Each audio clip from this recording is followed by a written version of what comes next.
All right, what's up, everybody? Welcome to the SoulCast. We'll start off, first of all, with an apology. I know it's been a while since the last one, and in all likelihood, it's going to be a while for the next one after this as well. I work in retail, unfortunately, so if you're out there buying stuff, chances are you're buying it from a business very much like I work with. So with that being said, lots of overtime. I don't have a lot of time. I was hoping to sneak one in before Thanksgiving, but that unfortunately did not happen. But getting this one done, and then if I get really fortunate, hopefully we can get another one in before the new year. But with that, all that out of the way, just wanted to give everyone a warning so you know what to expect here in the future. But for this episode, we're doing Ivy. Kind of a relatively well-known character. She's the cover, I think. I know of some cover girl for. I'm actually looking at my box here now. She's not the cover of SC5, but or at least I don't see her on here. But I know that Namco has used her for a lot of stuff, so she's definitely a well-known character. And as many people like to point out, her physique somehow gets better with every game, despite her getting older. So with that, I'd like to introduce my guest for this one, Kinetic Clash. What's going on? Hi, hey, how's it going? Not too bad. So first things first, I like to do a little intro for all of my guests for every episode. So for those out there who, maybe they don't cruise the boards too much, or, they just don't really mess with Ivy, or, whatever it is, they just don't really know much about you. Give us kind of a little bit of a background, like if you were to write a little synopsis on your Soul Calibur career, if you want to call it that, how would it go? I guess I started playing around Soul Calibur 2, but I wasn't really into any of the tournament stuff at all. I didn't even know what frames were until, Soul Calibur 5, actually.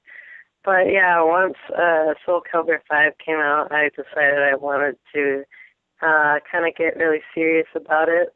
So I went to 8-Way Run. I just studied up on everything I could, and then I showed up at NLG Anaheim, was my first big tournament, and ended up taking 7th. So at that point, I just started going to every tournament I could. Nice. So have you always been an Ivy enthusiast, or did you kind of bounce around a little bit? Well, back in Soul Calibur 2, I liked Keelit, but by the time 3 came around, I switched to Ivy because of her Calamity Symphony. I thought it was pretty awesome, so I just wanted to learn that, and once I did, I couldn't get away from her. Nice. Yeah, I know. I don't know if you can do it in this game. I haven't really messed around with her too much, but I know back in Soul Calibur 2, you could just do a bunch of circles on the stick and then hit the grab button, and it would come out. It was a really funny buffer to do to people. So cool. Well, with that, I guess we can just kind of jump right into the Ivy discussion. Now, as far as I'm aware, I've always seen this character played at high level. It seems like there's always at least one or two players out there that pick her up, and she never seems bad at all. Like, even if she's not the best, she still definitely has tools. So let's start the discussion. It's kind of a general question with your way. What do you think? Well, first of all, do you think she's a good character? And if so, like where are her main strengths, and then what are her main weaknesses? I think she's definitely a good character. Her strengths would probably be her critical edge is really good, and also her CS, her Calamity Symphony. Those are very deadly, and they make your opponent kind of fear standing. She has good range, but I'd say she's better close up because of her 6B8, her little stab in the air. It's probably, in my opinion, one of the best punishers. It's I-12 for about 40 damage. So, I mean, that's pretty deadly, too. So she's pretty safe. Her launcher is like -10, and it has a pretty deadly sidestep thrown in there. So you can basically throw that out whenever you want and hope for a counter hit, and then it's about 80 damage. So, yeah, I'd say she's safe. She has good punishers and, like, a pretty good defensive character. You know, it's interesting. Sorry to interrupt you, but real quick, like I find it interesting that you say that she's a better character up close, because I've always imagined her with 6B down or 6B2 or 6B8, or I should say 6B hold too. I hope I'm saying that notation correctly. But like with just kind of spacing tools like that, and then I know her 3B has okay range, I guess, but you know 6.6A I know is really good, and just kind of stuff like that. I always kind of saw her as this spacing character, but I guess not. Then it's something where she's a good spacing character, but she's even better once she gets in your face. Yeah, I mean, I guess it definitely depends on how you play her. I like to space with her a lot, but I know that she's also pretty deadly close up. Moves like 6B and even like, I don't know, 6AK have some pretty good spacing. Her B hold, although it's not really a great move for the risk you take by using it, but it has good spacing on it, really good pushback. So, I mean, whenever you're, like, under pressure and kind of need some space, she has the tools for that. So, I mean, you can definitely take advantage of that. Gotcha. Now, when you said earlier her launcher, you just meant 3B, right? Mm-hmm. Okay. Now, is there any combo off of non-counter hit? Off non-counter hit, you can try to go for just a 2K. It basically depends on the range you hit them. But I prefer doing 2A plus B because it's kind of a force block, and it puts them in pet crouch. So you can kind of mix things up with that if you don't want to just go for damage. You know, I'm glad that you mentioned 2AB because or 2A plus B, because I notice a lot of people using that move. Now, I'm fairly certain it's safe, but I know it causes the knockdown on regular hit. Does it launch on counter hit? Yeah, it launches on counter hit. Yeah, so I see a lot of people using that just because it's like it seems like a really, really good pressure tool. In addition to that move, because I can only imagine that you can step that. What else are, like, let's say that you get into that that close range, range 0. What all does she have to kind of scare you? Well, she has her critical edge is very scary. She can just poke with 3K or BB or 6B8K. Also, what's really good is on counter hit, her 6KB will kind of knock them into the air and then pull them down with Ivy Lick. So, yeah, she has a bunch of tools close up. What she has to fear, though, is probably backdash. The only thing she really has that's worth it against that is 6.6A, her forward lunging horizontal. But it's high, so you obviously have to be careful about tech crouches. But, yeah, I think she's pretty good close up and for pressure. Gotcha.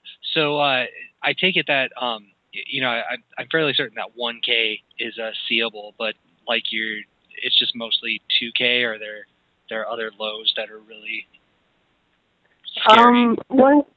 1K is probably her best low. It is seeable, but even I have trouble reacting to that. You could see me fighting against Keith in the Fighters Arena. He hit me every time with 1K. So definitely, if you're fighting against Ivy, you want to practice looking for that animation. But it's a pretty good low since it has special tech crouch. It'll go under mids, and it's also tracking. So it's definitely useful. But as for that, she doesn't have any unseeable lows unless it's 2K. 2K, gotcha. And I'm guessing that at least for your style, that you're mostly looking just to grab as incentive to duck, rather than trying to do lows. Yeah, it's actually kind of weird because once you get an opponent that is ducking pretty often, it's actually hard to get in damage because her best quick mid would probably be her 1B Brave Edge, the one that like everyone now knows how to just guard. So it's a big risk in going for the mid damage, but when you get someone with that critical edge or CS, it takes off a huge chunk. So you kind of want them to stay standing, but you want that mid-low pressure mix-up too. That's interesting because usually it's the other way around, where you want to get them to duck, so that's when your big damage comes in. So I guess for the most part, then you want to land those grabs, and of course she has. I don't know if they still call it Calamity Symphony, but I know she still has that grab, and I believe she has an A and B version, correct? But they're different names. She has for the A grab, you mean? Yeah, just for like the big damage, slow or quick break. Because she has Calamity Symphony. I'm guessing is that the A? Is that an A grab? Calamity Symphony is B, and then for her A grab, it's Brave Edge now for Summon Suffering. Yes, that's an A break, but it costs Brave Edge, and it has a bit less damage than Calamity Symphony. Gotcha. So obviously those are the ones that you're looking for, but I know she gets pretty good Oki because you're at that close range, and then stuff like 2AB, it's 2A plus B. You can't really sidestep it when you're on the ground. And I know also that her Ivy Lick puts them in a similar situation right there at her feet, kind of at a crappy situation. So, like once you get in that situation, you manage to land that grab or Ivy Lick or knockdown, whatever it may be. What all are you looking to do? Like how do you approach that situation as the Ivy player? Well, you have several different options. There's obviously 2A plus B, but the smaller characters can roll to one side and actually avoid it and punish. Like PRS, she can roll to the side and then stab punish. So for that, you would want the BK slide, the stomp she does. That tracks both ways, so that's good if they start to roll. And then you can always see if they stand up and go for a grab. Or if they're on the ground, you can do her critical edge. If they hit guard accidentally or whatever, they'll immediately stand up and get hit by her critical edge. Kind of a weird thing. A lot of people think it looks like a glitch because all of a sudden they're on the ground and then she throws that out and they're standing and getting hit by it. Huh. That is goofy looking. Interesting. So, with just kind of talking about grabs, real quick before I forget, her Calamity Symphony. Now I know most people who are just picking up this character, they see that grab, and they're like, oh my god, I want to do that. So it's kind of a funky input. as it always has. Now, is there any easy way, or I don't know necessarily easy, but cheesy or something to make that input easier? Yeah, there's a few different methods people use. When I first started, I did 2 full circles and then the 666 grab, which actually worked to buffer it. The problem with that is it's actually a really slow way of doing it because I use a controller. Many people use a stick, and I don't know if that would be easier to do the motion, but I have trouble doing like just 28284 666 all on its own. So after doing that, I kind of learned a new way using both the D-pad and the analog. I use 2 hands. I put one on the analog, and then you hold that in the 2 directions. So you hold that down, and then with your other thumb, you push 8-8, and that will register all as 2828. And then with your analog, you go 4-6-6-6, and then B plus G. And that's actually the quickest way I can do it. That is cheesy as hell. That is crazy. I can't believe that even works. That is probably the most creative way I've ever heard of using a controller. I don't think I can take credit for inventing that way, but I definitely looked online at the suggestions about doing it and stole that one. Wow, that's crazy. I can't. It takes a lot of practice. Yeah, I can imagine, but wow, like I feel like I'm retarded, like trying to do that on the controller. Because I very I don't play like first person shooters or anything. Like I usually stick with fighters and stuff, so I very very rarely touch the analog. So anything that has to do with the analog, I'm usually like, okay, and I'm kind of lost. But that is crazy. So, well, there you go. Everyone who's looking to pick up Ivy, start looking at the analog controller and pick that up.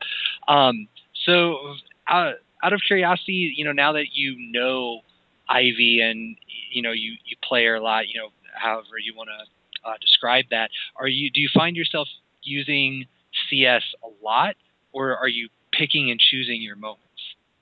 Well, yeah, I pick and choose when to use it. Some people, I just feel more comfortable throwing it out there, and then others are really good at spacing and looking for that grab, so I'll kind of limit it. And then sometimes I just feel bad about how I'm performing the move. If I mess up once or twice with it, I'll kind of just quit altogether trying it. So yeah, it depends on like the pressure they're giving me, I guess. Gotcha. Now, it still has the smaller break window, correct, than a regular grab? Yeah, I think it compared to normal grabs are 13, and I think it has a 9 frame break. Gotcha. All right. So out of all of the grabs that she has, then, because you have that, of course, then her normal A and B grab, as well as Summon Suffering. Do you feel like there are some, out of all those grabs, like which ones give you like the best options? Because I would imagine CS gives you the most damage, but maybe not the best, not the best OP out of all of that. Is that true or false, or how does that wind out? I'd say I actually stay away from using Summon Suffering, mainly because I don't think it's worth using a Brave Edge just for like maybe 15 more damage than the regular A plus G grab. And then, so I'll stick with maybe like going for a side throw with A plus G, which gives pretty good hooky. And then her CS is actually really good. It puts them right at your feet. So that's definitely the one you want to go for. But I mean, if they keep breaking B, there's only so much you can do. Yeah, fair enough. So with Summon Suffering, there's nothing other than the damage. There's nothing special that it gives you over the regular A grab, like any better Oki or anything. I don't know, maybe some special situations like at a wall or something like that.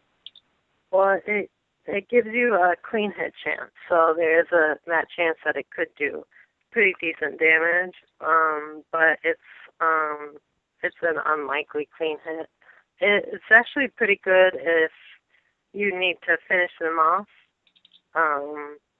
So like if A plus G wouldn't do it, go for Summon Suffering, but I do that very rarely. Gotcha. So you have to explain that one to me because I actually didn't realize that. How does a grab even do a clean hit? I guess, well, like I think Pyrrha has a clean hit grab. It just sometimes does more damage. With Calamity Symphony, I think it's like a 15 damage difference. So I mean, it's really good when you get clean hit. Yeah, noticeable difference with the CS. So they actually upped the chance of clean hit with one of the patches, so that was good for Ivies.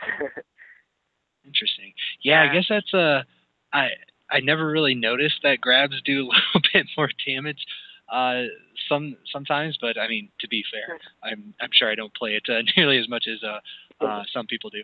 But yeah, that's just kind of weird to me that a grab would randomly do more damage than other ones. It is weird.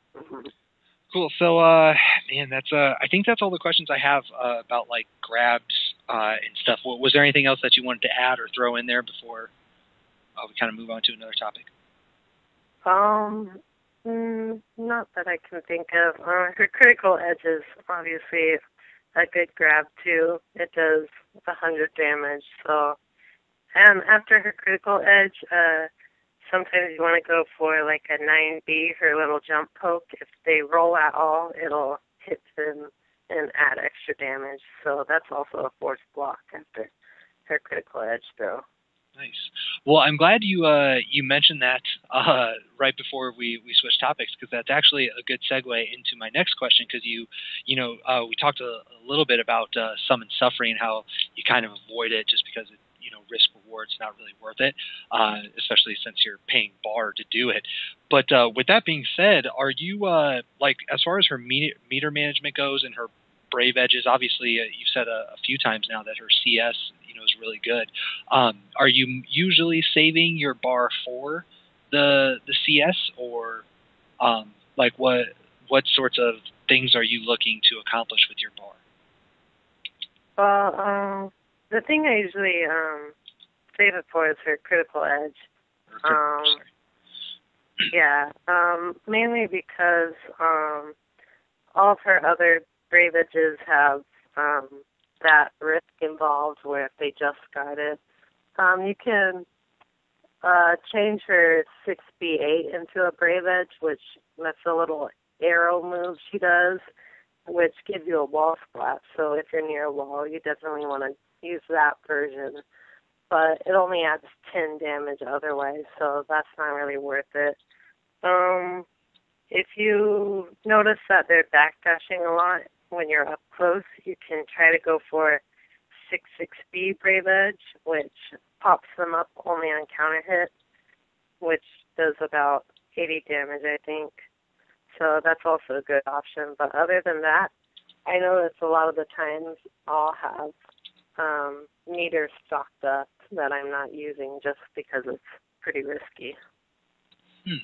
So do you find yourself then like guard impacting or anything, or are you just chilling on your meter? I actually should learn to guard impact more just because of that, but I guess it's a bad habit of mine just out of fear of the risk involved.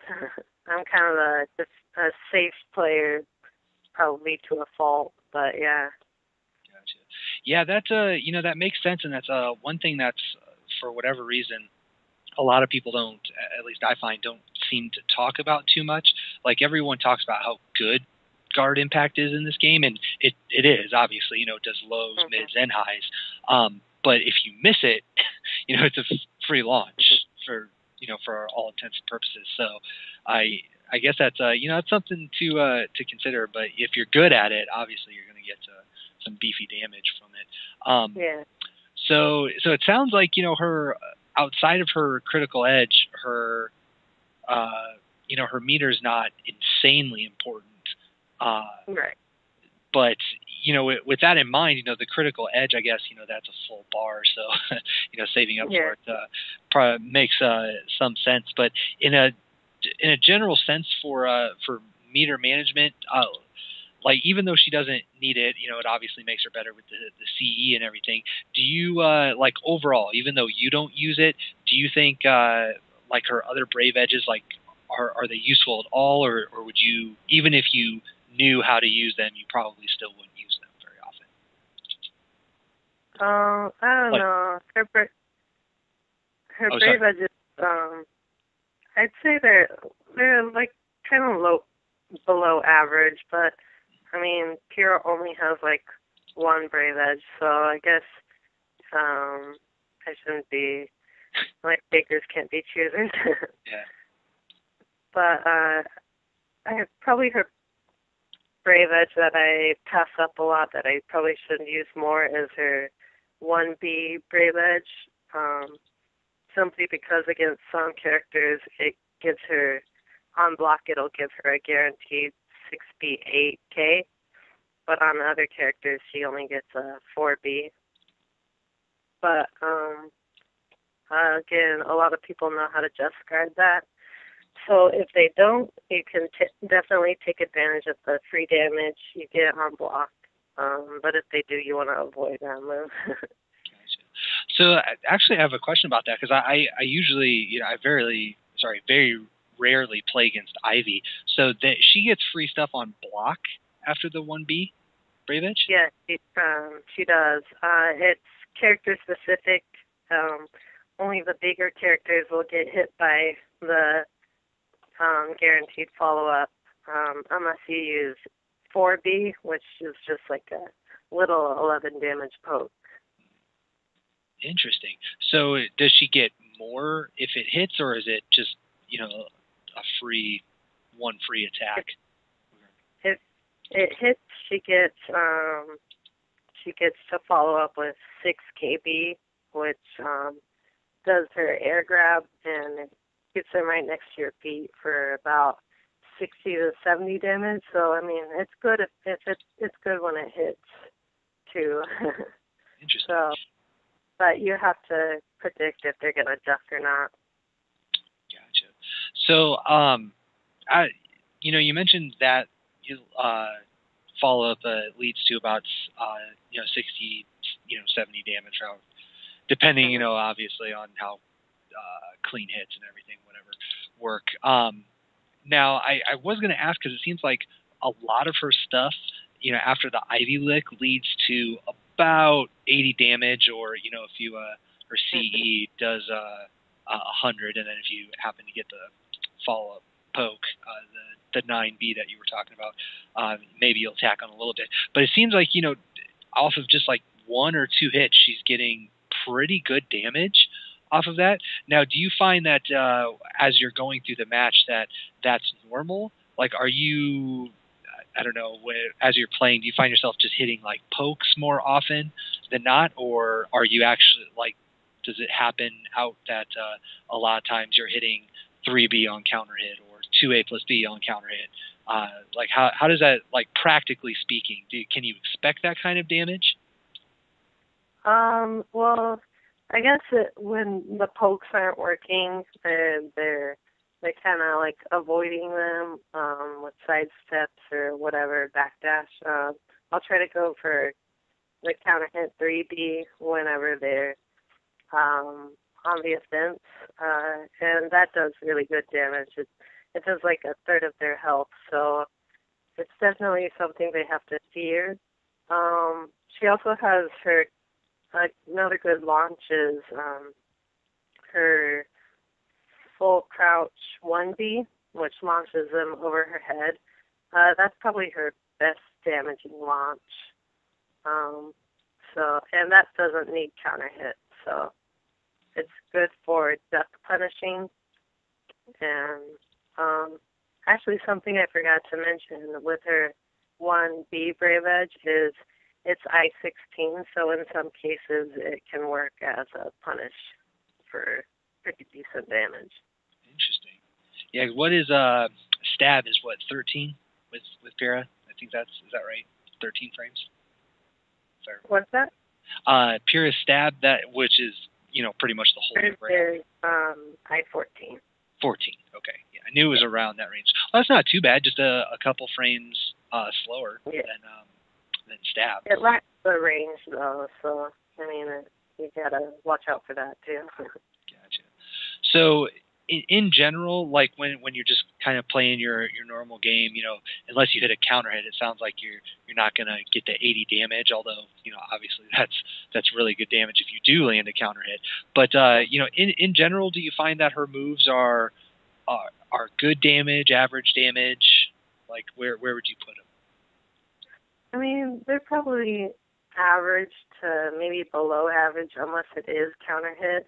In that case, it's probably above average. But if you're having trouble with the counter hit, there's not much you can do other than poke and punish. So yeah, you kind of want to try to get those counter hits in, or unless you want to go for throws and stuff, because those also do a lot of damage. So if you can't get those counter hits, try to do throws and stuff.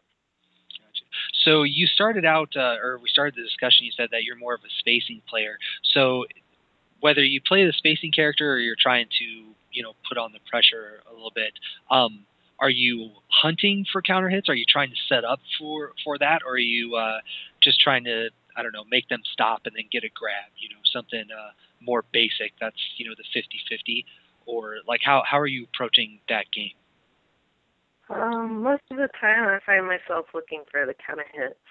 Like with her, after her 2 A+B, if they choose to do a vertical move, you can kind of look out for that and try her 3B. The problem with that, because it'll sidestep their verticals, the problem is you won't always get a counter hit just because it sidestepped their vertical.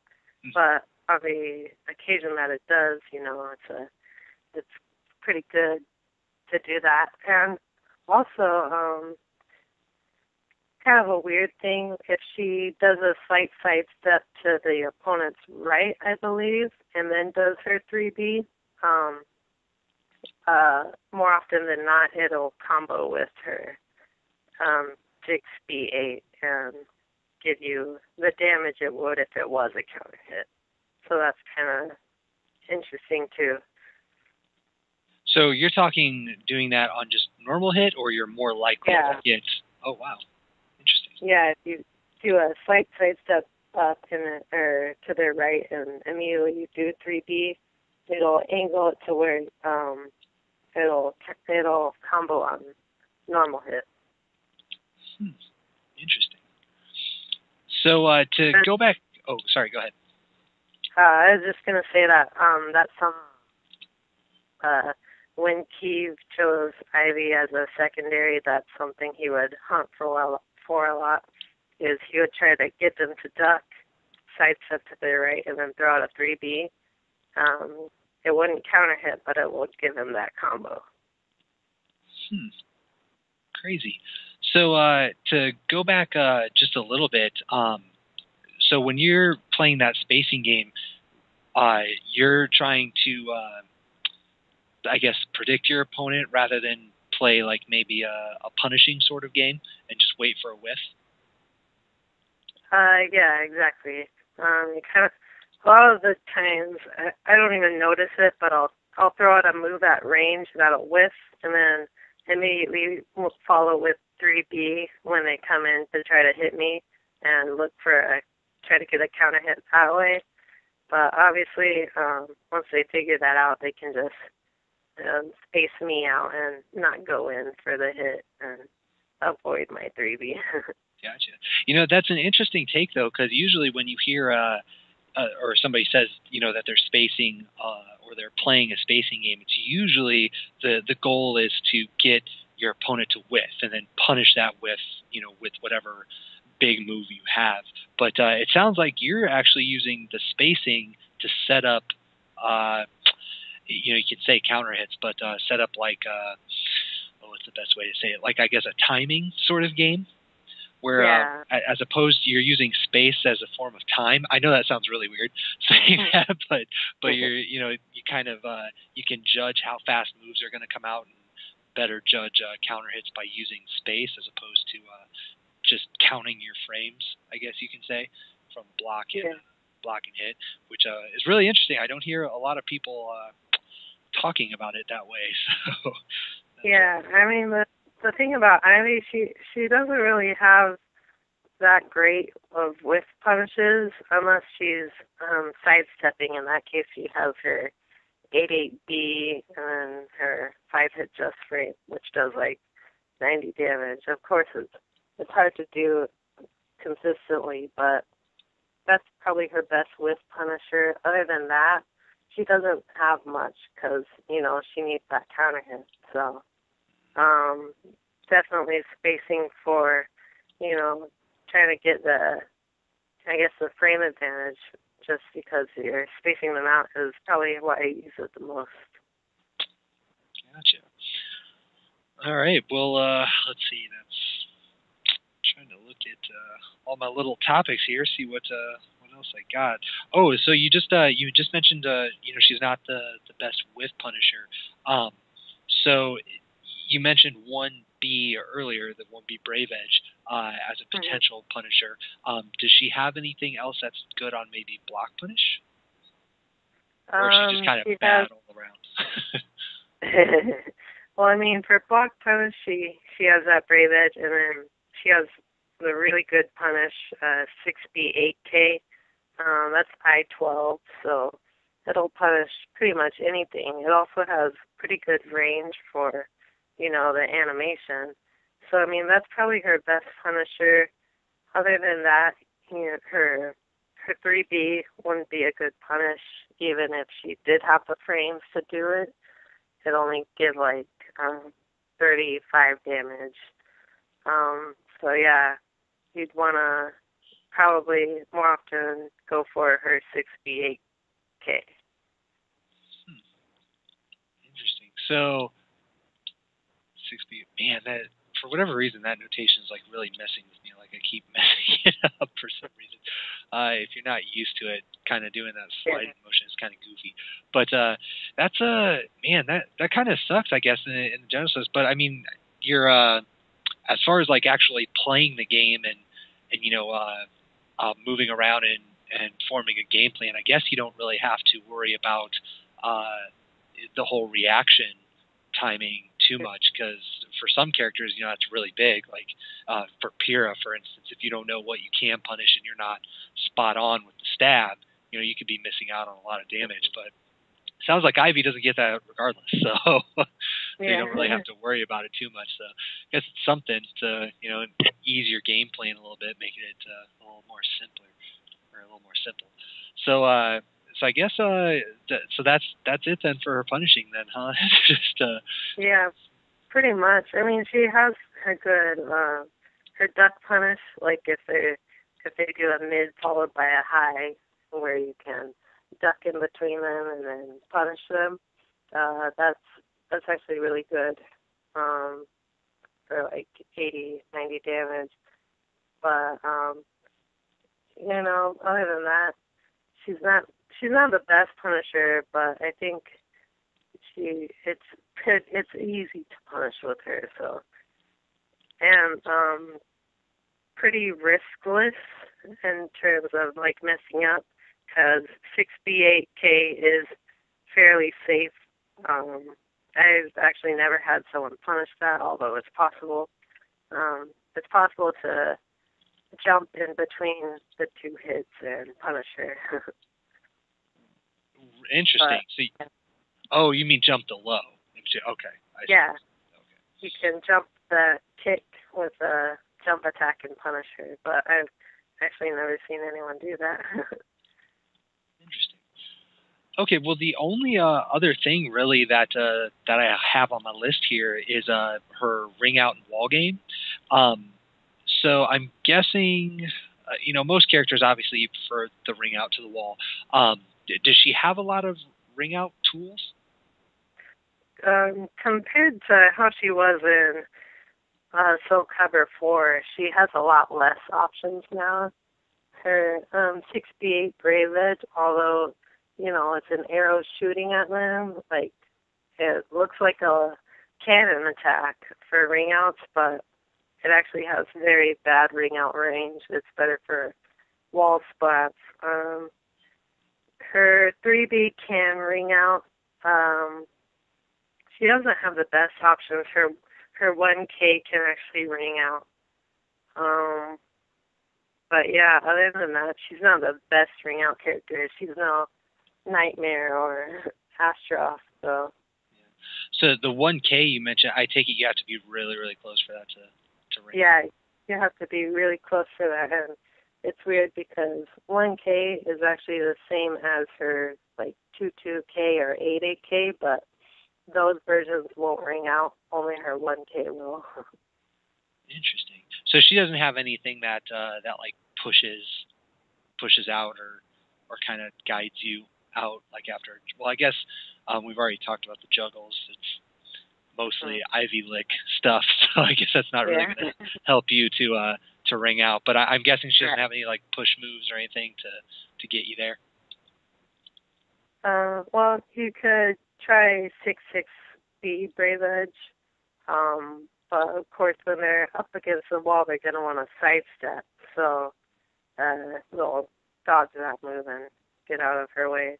She doesn't have any. Well, you can try her 3A holds and then go for A plus B to ring them out if they try to sidestep. But that doesn't have the best ring out range either. Gotcha. And it sounds like that's mostly like trickery. Yeah. Okay. Gotcha.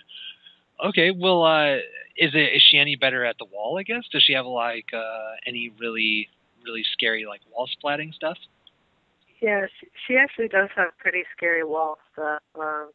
3B will wall splat, and even on normal hits, so you can get A plus or 2A plus B after that, and then do her Ivy Lick Brave Edge, and then they'll wall splat, and you can continue the combo from there. They get up to about 100 to 120 damage, so I mean, that's half health if you get a wall combo with her. The problem is just getting them in that situation where they're up against the wall. That could be kind of hard for Ivy. So outside of 3B, are there any other like really scary wall splats that you should be watching out for, or if you're the Ivy player that you should be using? 2A plus B will on counter hit pop them up, and then she can do her Ivy Lick. Pretty much anything that she can do an Ivy Lick with, she can change into the Brave Edge version for a wall splat. So anything that pops them up. Other than that, she doesn't really have anything that will smash them into the wall right away. So no, but that's still, that's still really good information to have, because we were talking earlier about, how her meter or Brave Edges aren't really the best. So at least you can put some of that meter to use if you happen to be near a wall. So, something for those learning to pick up Ivy, to kind of keep in mind there. So with that in mind, obviously a ring out is a lot easier, but it almost sounds, because based on what you said earlier, the 6B8 Brave Edge, that doesn't really help you get a ring out. So it almost sounds like that's kind of better with the wall than it is a ring out. Yeah, a lot of the times I'll go for that Ivy Lick Brave Edge, and it'll actually pull them into the ring instead of ringing them out. Or, like, if I just let them go, they probably would have fallen out of the ring anyway. Interesting. Well, that I think that I'm starting to run out of questions here, Mang.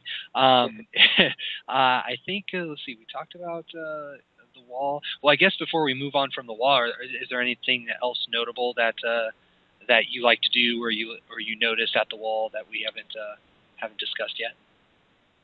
Well, one thing I like to do is, her 4A plus B. It's like she spins her little chain around 3 times. Against the wall, it'll hit them 3 times and then put you both at neutral frames. So it's kind of a gimmick near the wall. But at mid-screen, it'll push them away and it's actually punishable. So that's kind of different that I like to do near the wall. It'll pretty much deadlock them there. So. Is it are any of the follow-ups like worth doing after that at the wall, or do you just do the 4AB by itself and then stop?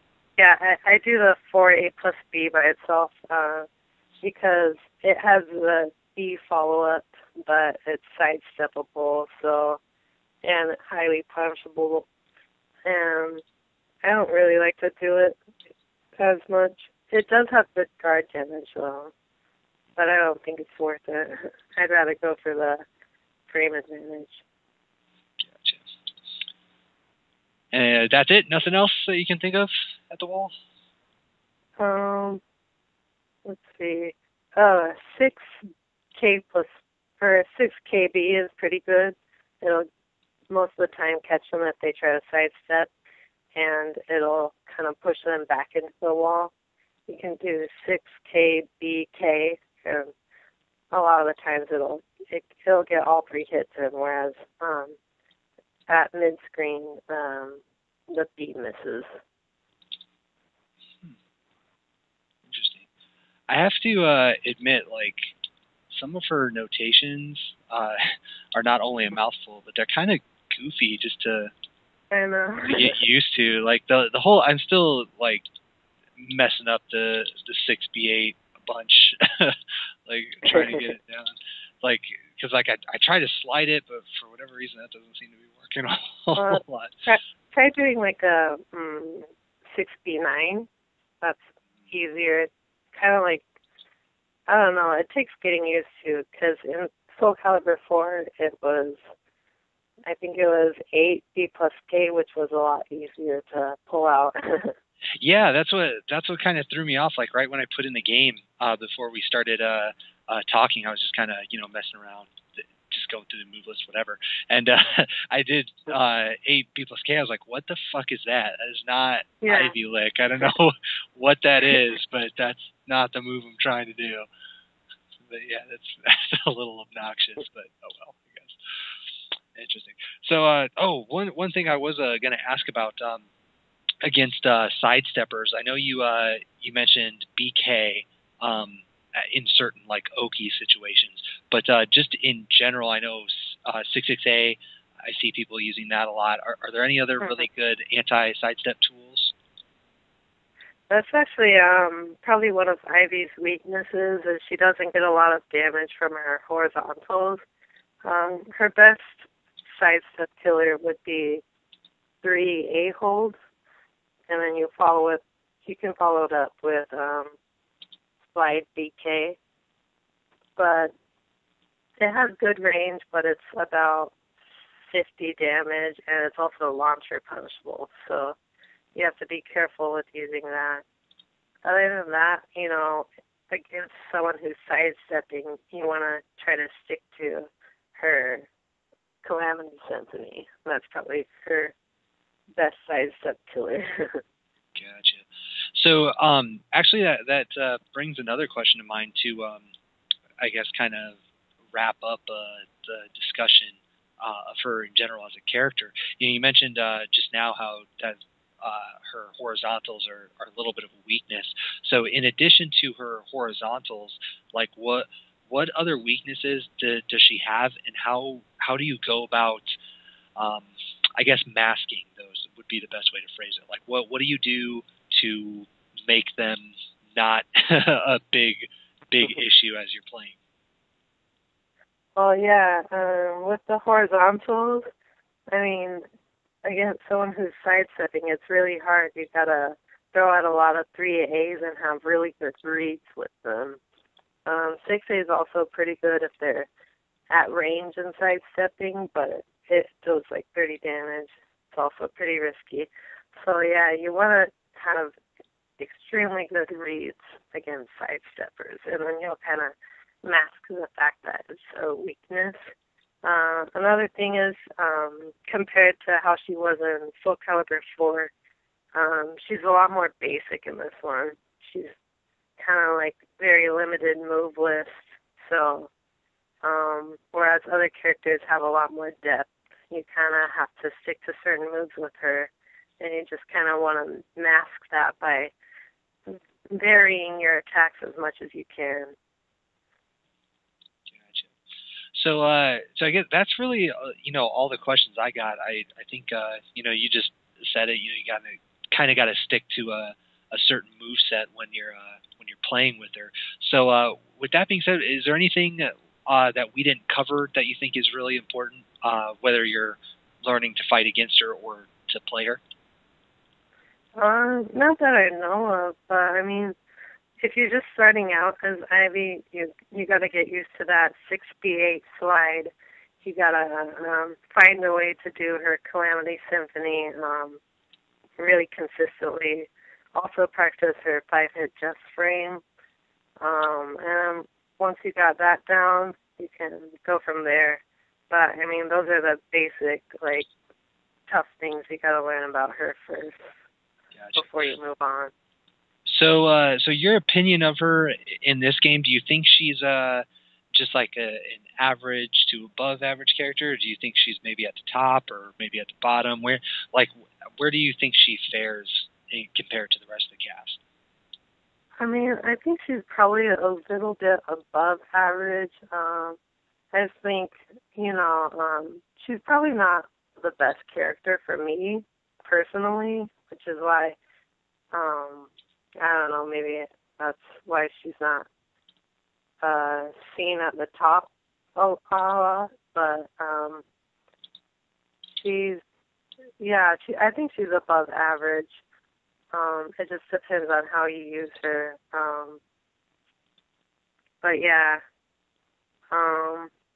compared to how she was in 4, I don't think she's that great. I think they kind of dumbed her down a bit and took away some of her advantages, but I still think she's pretty viable. Nice. Well, I know, granted, this was a long time ago. I can't remember who it was, but somebody, was it Winter Brawl that was the first big SCV tournament? I think it was an Ivy player that won, right? This is East Coast. Oh, yeah. Link RKC, I think he won a tournament somewhere with Ivy. Yeah, that's it. Yeah, it was Winter Brawl. Yeah. Yeah. Okay. My memory's slipping. I'm getting old, so I can't remember. But yeah, I know, she was big right out the gates. At least, there was some people playing her. So. Yeah, it's actually kind of a funny thing because that was before she was buffed in the patch. So that was back when she was actually probably below average. But again, I guess it just depends on how you use her and how the game is played. It might have been the nerf they did to Backdash that took away a lot of her strengths, and maybe that's why she's not always on top in the tournaments, Gotcha. Well, that's all I got for Ivy. So with that, at the end of these episodes, I do like to do a little rant section for my guests. So I'm gonna make you. It doesn't sound like you're really an angry kind of guy, but I'm gonna make you get on your soapbox and rant on something. It does not have to be caliber related. It doesn't even have to be gaming related if you don't want to. But I want to hear what makes Kinetic clash. I mean, Kinetic, man, it's in your name. Every time I hear Kinetic, I think of Gambit. So he's not a very nice person. So you gotta give us something. Tell us what makes you angry. Oh man, I don't know. I mean, I guess I can I can rage pretty hard on like online games. Like bad connections makes me mad. I was playing today and not doing so great online. I messed up just guarding Tira's 6-6B Brave Edge, and that never happens to me. So yeah, I mean, and then everyone, because I got second in the last MLG online tournament. Everyone likes to call me like an online warrior or like a lag king. But I mean, I hate playing in lag, so I guess. The only online warrior ever who hates playing online. I know. Well, you know, it's funny that that you bring that up because I heard I played online Caliber for a little bit after it first came out. I thought it was, you know, a pretty good learning tool, and then kind of Tekken took over my life again. But I heard a lot of people saying that like the online connection for Caliber kind of went down, like it slowly started to degrade a little bit. Did you notice that at all, or have you noticed that? That might actually be true because like I took like a 2 or 3 month break from Soul Calibur. I like to play online a lot. Popped back online a couple of weeks ago, and I mean the connection's not as, it doesn't seem as good as it used to be, but I don't know about that. Yeah.